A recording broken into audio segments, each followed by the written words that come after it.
आगाज़ कर रहे हैं, जिसमें मैथमेटिक्स से रिलेटेड तमाम बेसिक टॉपिक्स को वन बाय वन डिस्कस किया जाएगा। ये लेक्चर सीरीज़ उन स्टूडेंट्स के लिए बहुत ही यूज़फुल होगी जो किसी भी एग्ज़ाम में अपीयर होने के लिए प्रिपरेशन कर रहे हैं। तो आइए स्टार्ट करते हैं। आज का जो हमारा टॉपिक है वो सेट्स एंड फंक्शन है। इस टॉपिक को हम तकरीबन 4 से 5 लेक्चर में इंशाल्लाह कवर करेंगे। तो सबसे पहले इंट्रोडक्शन है सेट्स का। तो जॉर्ज कैंटर रशियन मैथमेटिशियन था जिसने सेट थ्योरी का कंसेप्ट दिया, जिसने सेट्स को ब्रीफली डिस्क्राइब किया। इसको फादर ऑफ सेट थ्योरी भी कहा जाता है। बाज़ औक़ात एग्ज़ाम में पूछा जाता है कि who was the father of set theory? तो जॉर्ज कैंटर जो है ये फादर ऑफ सेट थ्योरी है। उसके बाद नेक्स्ट हम सेट की डेफिनिशन करेंगे कि सेट क्या होता है।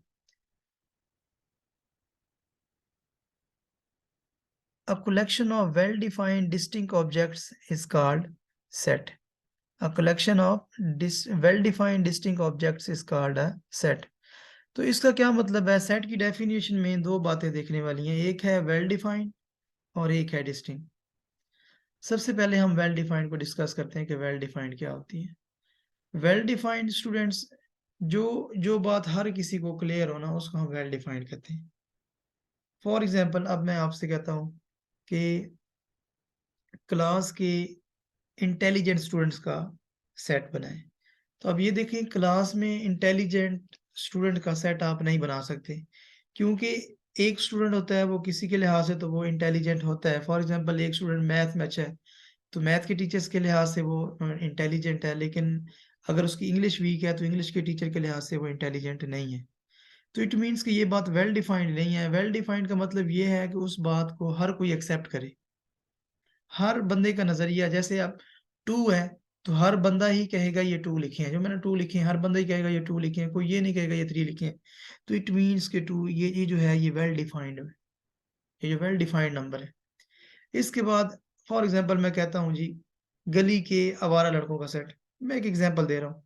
तो अब ये देखें, अब किसी के नज़दीक तो वो बच्चा जो है वो शरारती होगा, लेकिन किसी के नज़दीक जो है वो बच्चा शरारती नहीं होगा, वो कहेगा नहीं ये तो बहुत अच्छा बच्चा है। तो इट मीन्स कि ये भी बात वेल डिफाइंड नहीं है। तो वेल डिफाइंड, जो हर किसी के सामने वो जो बात क्लियर हो ना, उसको हमने कहना है वेल डिफाइंड। और उसके बाद डिस्टिंक्ट, मुख्तलिफ, ऐसा सेट जो वेल डिफाइंड भी हो और उसके एलिमेंट्स डिस्टिंक्ट भी हों, तो वो हमारे पास सेट कहलाएगा। अदरवाइज वो जो कलेक्शन है वो सेट नहीं कहलाएगी। वो कलेक्शन जो है वो सेट नहीं कहलाएगी। फॉर एग्जाम्पल, जैसे अभी मैंने आपको एग्जाम्पल दी है, अगर आपसे कहा जाए कि गली में जो शरारती लड़के हैं उनका सेट लिखे, तो हम नहीं लिख सकते। आपसे पूछा जाए कि क्लास में इंटेलिजेंट स्टूडेंट्स का जो है वो सेट लिखें, तो आप नहीं लिख सकते, क्योंकि ये बात वेल डिफाइंड है ही नहीं। तो ये हमारे पास सेट की ये दो एग्जांपल्स हैं, a इज इक्वल टू 1 2 3, ये एक बी है, बी सेट है। ए ई आई ओ यू, ये भी एक सेट है। अब मैं एक और लिखता हूँ, फॉर एग्जांपल ये मैं एक ए सेट लिखता हूँ, ये 1 2 1 लिख देता हूँ। तो अब ये देखें, ये डिस्टिंक्ट नहीं है, ये वाली प्रॉपर्टी सेटिस्फाई नहीं हो रही। अब 1 जो है वो रिपीट हो रहा है, 2 बार 1 आ गया, इट मीन्स कि ये सेट नहीं है हमारे पास। सेट वो होगा जो वेल डिफाइंड भी हो और डिस्टिंक्ट भी हो। उसके बाद सेट को जो डिनोट किया जाता है वो कैपिटल लेटर से डिनोट किया जाता है सेट को। कैपिटल ए बी सी, कोई भी आप कैपिटल लेटर से सेट का नेम रख सकते हैं। और सेट के अंदर जो एलिमेंट्स होते हैं वो नंबर भी हो सकती हैं, स्मॉल अल्फ़ाबेट लेटर्स भी हो सकती हैं सेट के अंदर जो एलिमेंट्स होते हैं। और सेट के एलिमेंट्स को ऐसे लिखते हैं, फॉर एग्जांपल अब ए सेट का एलिमेंट है, ये बी का है, तो हम कहेंगे A belongs to B. A belongs to B. ये जो सिंबल है इसको बिलोंग्स पढ़ते हैं, मेंबर भी पढ़ते हैं। A is a member of B या ए बिलोंग्स टू बी। अगर कोई एलिमेंट सेट के अंदर नहीं है, तो हम उसको ऐसे लिखते हैं। फॉर एग्जांपल मैं कहता हूँ C does not belongs to set B. अब सेट बी के अंदर जो है वो सी नहीं है, तो उसको डज़ नॉट बिलोंग्स टू पढ़ेंगे। ये बिलोंग्स टू का सिंबल होता है और ये डज़ नॉट बिलोंग टू का सिंबल होता है। उसके बाद नेक्स्ट जो हमारे पास डेफिनेशन आ जाती है वो है cardinality of a set. Cardinality of a set होती है सेट के अंदर उसके जो नंबर ऑफ एलिमेंट्स हैं वो उसकी कार्डिनैलिटी कहलाती है। The number of elements in a set is called its cardinality. किसी भी सेट के अंदर उसके जो एलिमेंट्स होते हैं उनकी तादाद उसकी कार्डिनलिटी कहलाती है। मिसाल के तौर पे a इज इक्वल टू 1 2 3, ये हमारे पास एक सेट है, तो इसकी कार्डिनलिटी यानी नंबर ऑफ एलिमेंट्स इसके अंदर 3 हैं, तो इसकी कार्डिनलिटी 3 होगी। कार्डिनलिटी को ऐसे भी लिखते हैं जैसे ये मैंने डिनोट कराया हुआ है। कार्डिनलिटी को बाज़ औक़ात ऐसे भी लिख देते हैं कि इस सेट की कार्डिनलिटी 3 है। कोई भी सेट लें, अब फॉर एग्जांपल मैं ए सेट लेता हूँ, ये ए ई आई ओ यू, मैंने ये एक सेट लिया है, तो इसकी कार्डिनलिटी क्या हो जाएगी, यानी इसके नंबर ऑफ एलिमेंट्स ये देख लें 5 है, तो इसकी कार्डिनलिटी 5 हो जाएगी। यानी आपसे सेट की कार्डिनलिटी भी पूछी जा सकती है कि ये सेट आपको गिवन है, इस सेट की बताएं कि कार्डिनलिटी क्या है। उसके बाद नेक्स्ट है सेट्स की। हमारे पास जो मेन टाइप्स हैं वो दो हैं। There are two types of sets. Number एक है फाइनाइट सेट। फाइनाइट सेट वो सेट होता है जिसके नंबर ऑफ एलिमेंट्स जो है वो फाइनाइट हो। जिसके नंबर ऑफ एलिमेंट्स क्या हो, फाइनाइट हो, यानी जिनकी तादाद फाइनाइट हो, जिनकी तादाद गिनी जा सके, उनको फाइनाइट सेट कहते हैं। और जिनकी जैसे ये देखें a इज इक्वल टू 1 2 3 है, तो ये अब फाइनाइट सेट है। b is equal to a e i o u, इसके अंदर 5 एलिमेंट्स हैं, तो ये भी फाइनाइट सेट है। इसी तरह अगर मैं आपसे ये कह दूं n is equal to 1 2 3 and so on, तो अब ये देखें इसके एलिमेंट्स की तादाद हमें नहीं मालूम कि इसके एलिमेंट्स की तादाद कितनी है, इसलिए ये जो n सेट है ये हमारे पास फाइनाइट सेट नहीं है। जो फाइनाइट सेट नहीं है तो वो फिर हमारे पास इनफाइनाइट सेट होता है। Set having infinite number of elements is known as या known as infinite sets। उसकी एग्जांपल ये एक दी हुई example a is equal to 1 2 3 and so on, तो ये हमारे पास इनफाइनाइट सेट है। इसके अलावा और भी बहुत सारे सेट्स हैं जो इनफाइनाइट हो सकती हैं, जिनकी एग्जांपल्स दी जा सकती हैं। ठीक है। अच्छा, बाज़ औक़ात ये इस तरह सेट लिखा जाता है, for example 1 2 3 and so on 100, तो अब ये फाइनाइट सेट है। ये फाइनाइट सेट है क्योंकि इसके एलिमेंट्स की तादाद 1 से लेकर 100 तक है, तो ये हमारे पास फाइनाइट हो गया।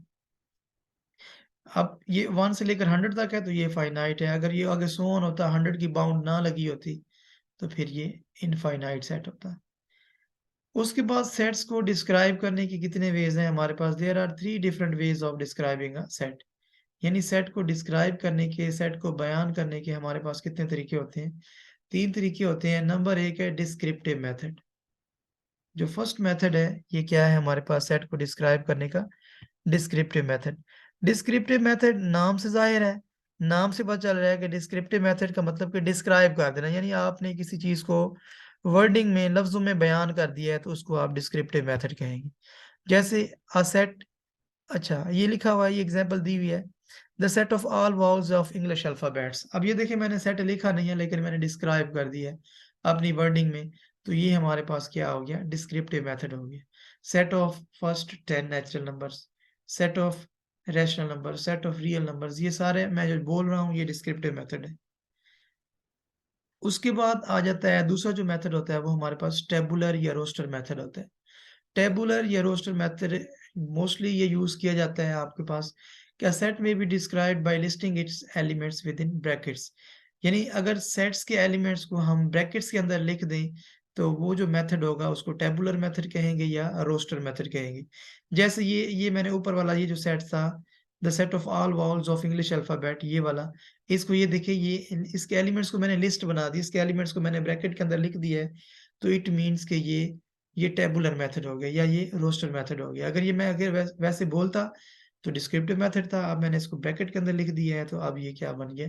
टेबुलर मेथड हो गया या रोस्टर मेथड हो गया।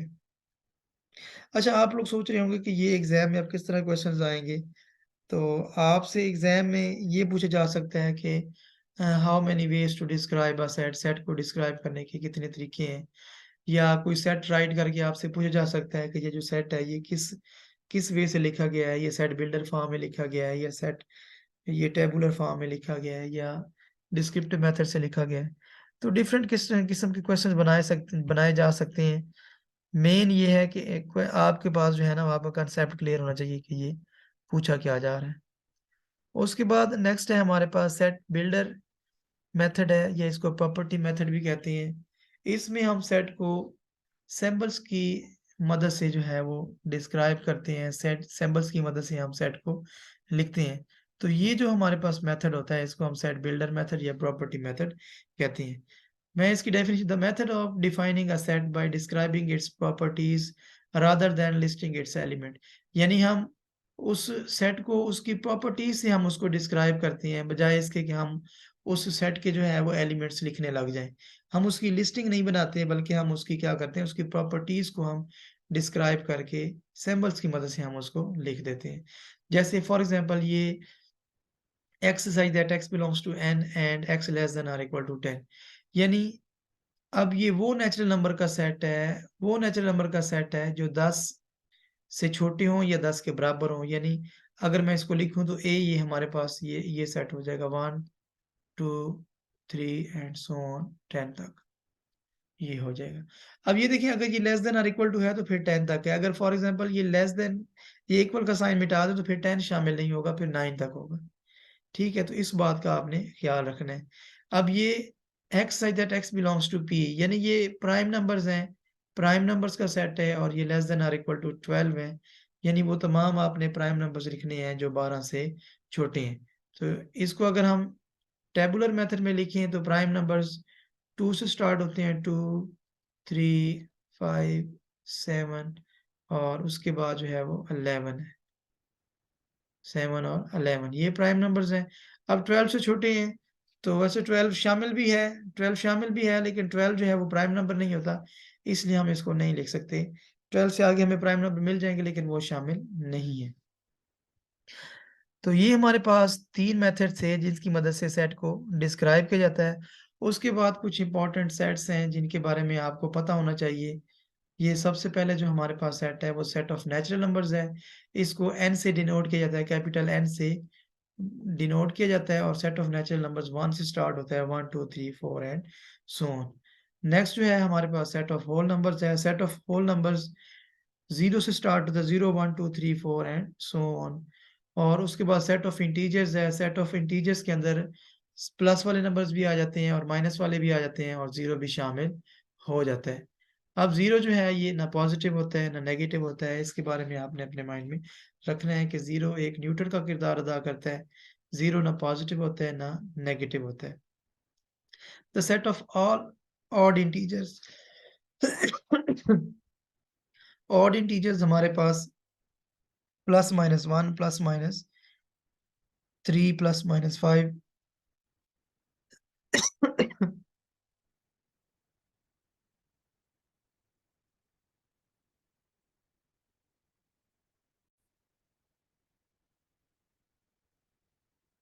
Set of all odd integers हमारे पास होता है +-1 +-3 +-5, यानी वो इंटीजर्स जो दो के ऊपर डिवाइड नहीं होते उनको हम ऑड इंटीजर्स कहते हैं। उसके बाद even number the set of all even integers वो 0 +-2 +-4 +-6 एंड सो ऑन। तो इवन नंबर्स वो नंबर्स होते हैं जो दो के ऊपर डिवाइड हो जाते हैं, वो हमारे पास इवन नंबर्स होते हैं। उसके बाद नेक्स्ट है इवन नंबर्स के बाद हमारे पास नेक्स्ट है रैशनल नंबर्स। कि रैशनल नंबर्स क्या होते हैं? तो ऐसे नंबर्स जिनको पी और क्यू की फॉर्म में लिखा जा सके वो हमारे पास रैशनल नंबर्स कहलाते हैं। पी क्यू जो है वो सेट ऑफ इंटीजर्स में से होना चाहिए और क्यू जो है यहाँ पे जीरो ना हो। अगर यहाँ पे क्यू जीरो हो जाएगा तो ये अनडिफाइंड हो जाएगा। नीचे आपको पता है कि मैथमेटिक्स में जीरो एग्जिस्ट नहीं करता, अगर मैथमेटिक्स में जीरो आ जाए तो वो एग्जिस्ट नहीं करता। उसके बाद क्यू डैश हमारे पास सेट ऑफ इरेशनल नंबर्स होता है, ऐसे नंबर्स जिनको हम पी और क्यू की फॉर्म में ना लिख सकें। नेक्स्ट है set of real numbers, Q union Q prime, यानी सेट ऑफ रैशनल नंबर्स और इरेशनल नंबर्स को अगर हम कंबाइन कर दें, अगर हम इनका यूनियन ले लें तो हमें जो सेट ऑब्टेन्ड होगा वो होगा सेट ऑफ रियल नंबर्स। और लास्ट में set of complex numbers. Set of complex number ऐसा सेट जिसके एलिमेंट्स को हम a + b आयोटा की फॉर्म में लिख सकें उसको हम सेट ऑफ कॉम्प्लेक्स नंबर्स कहते हैं। अच्छा, ये बाकी तो बहुत इजी हैं, वो आप इजीली समझ आ जाएंगे। ये जो सेट ऑफ रैशनल नंबर्स है काफ़ी स्टूडेंट्स को इसमें कंफ्यूजन होती है। उसके बाद बस ये यही सेट ऑफ रैशनल नंबर्स है जिसमें अक्सर लोगों को कंफ्यूजन होती है। तो मैं इसको थोड़ा सा डिस्क्राइब कर देता हूँ कि सेट ऑफ रैशनल नंबर्स जो है ना वो क्या होते हैं। तो अच्छा, सबसे पहले तो ये देख लें कि set of rational numbers P over Q की फॉर्म में लिखे जा सकें। जैसे ये देखें 7/3 है, 5/9 है, तो ये हमारे पास रैशनल नंबर्स है। अब बहुत सारे स्टूडेंट्स जो हैं उनको कंफ्यूजन होती है। फॉर एग्जांपल अगर ये ऐसे लिखा हो √3/4, तो अब क्या ये रैशनल नंबर्स है या रैशनल नहीं है? तो अब ये देखें √3 जो है ना ये सेट ऑफ इंटीजर्स में से नहीं है। हमने कहा है कि पी और क्यू जो है वो जेड में से होना चाहिए। √3 जो है वो जेड में से नहीं है। इट मीन्स कि ये रैशनल नहीं है। अगर रैशनल नहीं है तो फिर ये इर्रेशनल है। एक बात ज़हन में रख लें कि अगर रैशनल नहीं है तो फिर क्या है, वो इर्रेशनल है। तो इसलिए ये हमारे पास √3/4 इर्रेशनल हो जाएगा। उसके बाद अगर हम पॉइंट की बात करें तो ऐसा पॉइंट जिसको हम फ्रैक्शन में कन्वर्ट कर सके वो हमारे पास रैशनल नंबर्स होते हैं। फॉर एग्जांपल मैं यहाँ पे 7.3 कह देता हूँ। तो आप लोग जानते हैं कि अगर हम इसको फ्रैक्शन में कन्वर्ट करें तो 73/10 हो जाएगा। यानी जहाँ पे पॉइंट होता है उसके नीचे हम 1 लगाते हैं और आगे जितने डिजिट हैं उतने 0 लगाते हैं। तो ये देखिए हमने इसको फ्रैक्शन में कन्वर्ट कर दिया। इट मीन्स कि ये भी रैशनल नंबर्स है। तो अगर मैं इसको सिंपली कहूँ तो पॉइंट के बाद अगर आपके पास फाइनाइट नंबर्स हों तो फिर आपके पास जो है वो रैशनल नंबर्स होता है। जैसे मिसाल के तौर पे 7.96843। अब ये हैं तो ये हमारे पास रैशनल नंबर्स है क्योंकि ये फाइनाइट है, 5 नंबर है पॉइंट के बाद, तो ये रैशनल है।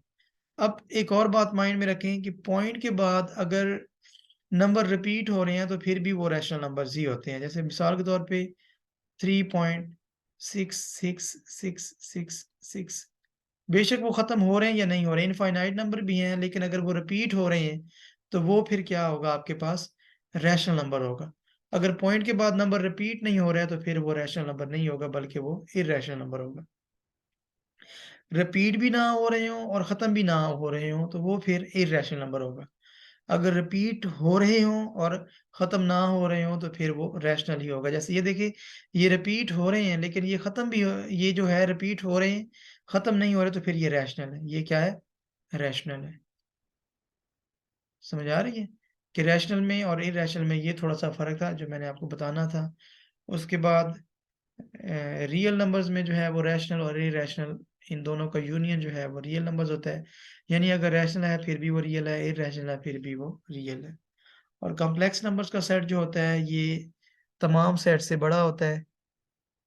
ऐसा सेट जिसके एलिमेंट्स को a प्लस बी आयोटा की फॉर्म में लिखा जा सके उसको हम सेट ऑफ कॉम्प्लेक्स नंबर्स कहते हैं। और ये एक वेन डायग्राम की मदद से सेट्स को समझाने की कोशिश की गई है कि ये हमारे पास सबसे जो बड़ा set of set of complex number. Set of complex number के बाद सेट ऑफ रियल नंबर्स है। और आप देख रहे हैं, आप ये देखें रियल नंबर्स के अंदर रैशनल नंबर्स भी हैं, ठीक है। और रैशनल नंबर्स के अंदर फिर इंटीजर्स हैं, फिर होल नंबर्स हैं, फिर नेचुरल नंबर्स हैं। तो अगर हम इस वेन डायग्राम को देखें तो हमें इजीली पता चल रहा है कि नेचुरल नंबर जो है वो सारे सेट्स का सबसेट है, ठीक है। यानी नेचुरल नंबर होल नंबर का भी सबसेट है, इंटीजर्स का भी, रैशनल का भी, रियल्स का भी। ऐसे फिर होल नंबर जो है वो बाकियों का सबसेट है, इंटीजर्स इन दोनों का सबसेट है। That N subset W, W subset Z, Z subset है क्यू का और क्यू सबसेट है आर का और आर सबसेट है सी का। ये आसानी से हमें नजर आ रहा है। चलो उसके बाद देखिए एम्प्टी सेट या नल सेट कैसे कहते हैं। A set having no element is known as empty set. It is denoted by Greek letter phi, या इसको खाली कर्ली ब्रैकेट से भी डिनोट करते हैं, जैसे ये डिनोट किया हुआ है। तो ऐसा सेट जिसके अंदर एलिमेंट्स ना हो, कोई भी एलिमेंट ना हो, उसको हम एम्प्टी सेट कहते हैं, नल सेट कहते हैं, या इसका एक और भी नाम है, उसको वॉइड सेट कहते हैं। वॉइड सेट, ये 3 नाम है इसके। अब ये बात ध्यान में रखें कि ये जो कर्ली ब्रैकेट्स के अंदर अगर 0 लिखा हुआ है तो ये एम्प्टी सेट नहीं है क्योंकि इसके अंदर एक एलिमेंट है। तो ये एम्प्टी सेट नहीं है, इसके अंदर एक एलिमेंट है। उसके बाद एम्प्टी सेट की कुछ एग्जांपल्स हैं। Let A is equal to set of English alphabets between A and B. यानी मैं आपसे कहता हूँ कि ए एक ऐसा सेट है, ए वो सेट लिखें इंग्लिश अल्फाबेट्स का जो ए और बी के दरमियान अल्फाबेट्स आते हैं ना, वो लिखें। तो अब ये देखें ए और बी के दरमियान तो कुछ आता ही नहीं है। इट मीन्स कि ये एम्प्टी सेट है। इसके बाद एक और एग्जांपल है जैसे the set of days in a week which start with letter Q, यानी हफ्ते के अंदर जो दिन आते हैं उनमें से उन दिनों का सेट बनाएं जो क्यू से स्टार्ट होते हैं। तो अब हमें पता है कि जो डेज हैं वो क्यू से तो कोई भी दिन स्टार्ट नहीं होता। मंडे एम से स्टार्ट होता है, ट्यूसडे टी से स्टार्ट होता है, वेडनेसडे डब्ल्यू से स्टार्ट होता है। तो यानी क्यू से कोई भी स्टार्ट नहीं होता, इसका मतलब ये जो सेट बी है ये भी एम्प्टी है। तो इस तरह और भी बहुत सारी एग्जांपल्स जो है वो जनरेट की जा सकती हैं। जैसे एक और है the set of students in our class whose height is 15 feet, यानी हमारी क्लास में वो स्टूडेंट, उन स्टूडेंट्स का सेट लिखें जिनकी हाइट जो है वो 15 फीट है। तो अब ये देखें, ये हमारी क्लास के लिहाज से तो बिल्कुल ही एम्प्टी सेट है। हाँ, अगर हम पूरी कंट्री की बात करें तो मे बी वहाँ पे कोई बंदा एग्जिस्ट करता हो, लेकिन हमारी क्लास की बात की जा रही है तो इट मीन्स कि ये फिर क्या हो जाएगा, एम्प्टी सेट हो जाएगा। उसके बाद सेट्स की कुछ टाइप्स हैं, जैसे एम्प्टी सेट्स के बाद सिंगलटन सेट आ जाता है। नाम से जाहिर है कि ऐसा सेट जिसके अंदर सिर्फ एक एलिमेंट, सिंगल एलिमेंट हो, उसको सिंगलटन सेट कहते हैं। A set having only one element is called singleton set. ठीक है, यानी जिस सेट के अंदर सिर्फ एक ही एलिमेंट हो उसको सिंगलटन सेट कहेंगे। इसकी भी ये एग्जांपल्स दी हुई हैं, ये एक ए सेट है, इस तरह बी सेट है, इस तरह सी सेट है, और भी बहुत सारी एग्जांपल्स दी जा सकती हैं। तो ये सिंगलटन सेट है। उसके बाद नेक्स्ट है equivalent set. If the element of two sets A and B can be paired in such a way that each element of A is paired with one and only one element of B and vice versa, यानी अगर हम elements को आपस में pair कर सकें set के, दूसरे लफ्जों में ये कह दें कि अगर दोनों सेटों के एलिमेंट्स की तादाद बराबर है तो वो सेट्स इक्विवेलेंट सेट होते हैं, वो सेट्स इक्विवेलेंट सेट होते हैं। जैसे ये देखें, जैसे इसमें 1 है तो इसमें 1 के मुकाबले में ए है, इसमें 2 है तो 1 के मुकाबले में ई है, 3 है तो आई है, 4 है तो ओ है, और 5 है तो यू है। यानी हर एलिमेंट के करस्पॉन्डिंग अगर आपको दूसरे सेट में एलिमेंट मिल रहा है तो इट मीन्स कि वो दोनों सेट आपस में क्या है, इक्विवेलेंट सेट है। याद रहे कि इक्विवेलेंट सेट के लिए दो सेट्स को हम देखेंगे कि ये सेट इक्विवेलेंट है या नहीं है। ठीक है, इसके अलावा अब जैसे देखिए मिसाल के तौर पे मैं एक और सेट लिखता हूँ, ए सेट लिखता हूँ 1 2 3, और एक मैं बी सेट लिखता हूँ ए बी। तो अब ये दो जो है ना ये इक्विवेलेंट नहीं है। 1 के देखिए करस्पॉन्डिंग तो हमें ये ए मिल गया, 2 के करस्पॉन्डिंग हमें बी मिल गया, तो अब 3 के करस्पॉन्डिंग हमें कोई एलिमेंट नहीं मिल रहा। इट मीन्स कि ये जो ए और बी है ये इक्विवेलेंट नहीं है। The set A and B are not equivalent, लेकिन ये जो ए और बी हैं ये वाला सेट इक्विवेलेंट है क्योंकि इनके एलिमेंट्स की तादाद भी इक्विवेलेंट है। दूसरे लफ्जों में अगर मैं आसान तरीके से कहूँ तो आप ये समझ लें कि अगर आपको हर एलिमेंट के करस्पॉन्डिंग दूसरे सेट में एक एलिमेंट मिल जाता है तो आप कहेंगे कि ये सेट इक्विवेलेंट है, और अगर नहीं मिलता तो आप कहेंगे ये सेट इक्विवेलेंट नहीं है। अगर इक्विवेलेंट नहीं है तो फिर वो नॉन इक्विवेलेंट है। उसके बाद देखिए, अभी हमने कुछ सेट डिस्कस